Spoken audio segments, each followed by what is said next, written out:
The night was cold and merciless, hanging heavy over the foreign land where the British Army had been deployed under an international peace mission. Miles away from the streets of London and the quiet homes of England, a small unit of British soldiers stood guard near a remote village.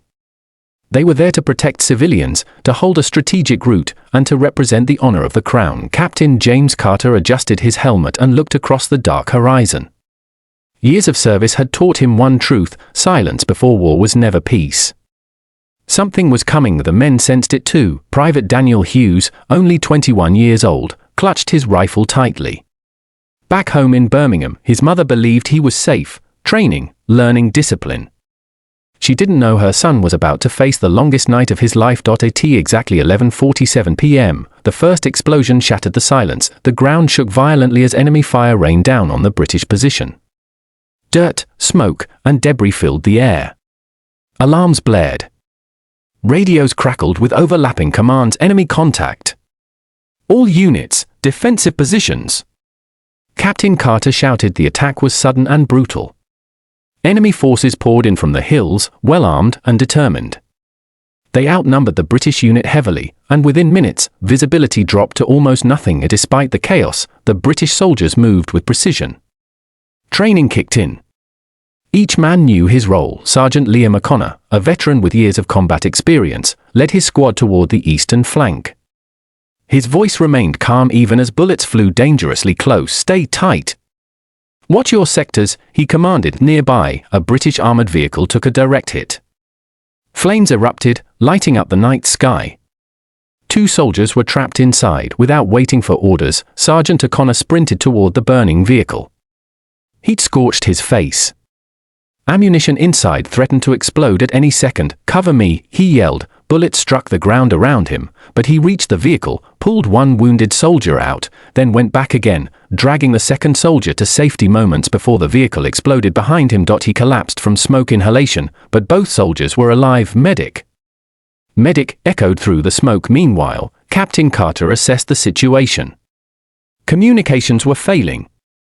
Air support was delayed due to weather. Retreat was not an option. Behind their position were dozens of civilians hiding in fear. Families. Children. If the British line broke, there would be no mercy. Hold the line, Carter said firmly into the radio. No one falls back.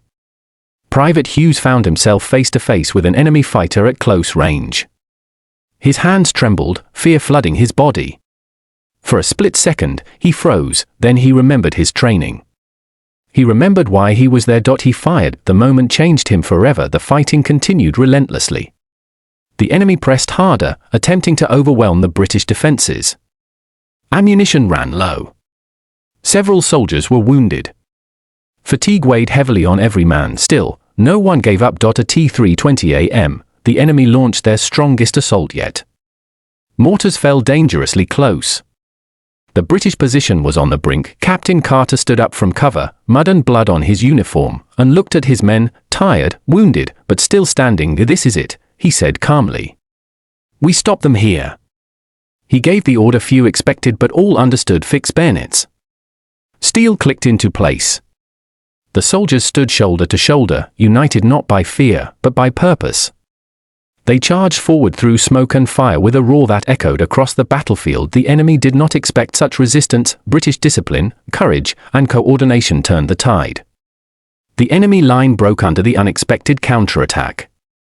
Slowly, then rapidly, they began to retreat. As the first light of dawn appeared, the battlefield fell silent. Smoke drifted into the pale morning sky. The ground was scarred, but the position was held. A torn Union Jack was raised above the British line, dirty, damaged, but proudly flying. Medics moved among the wounded. Sergeant O'Connor was alive, breathing steadily.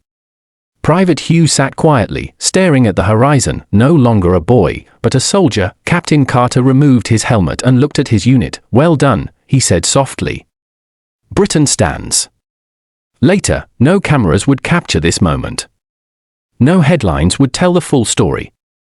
Back home, people would sleep peacefully, unaware of the sacrifices made far away. But on that land, on that night, the British Army proved once again that courage does not surrender. They fought not for glory, not for fame, but for crown, for country, and for each other.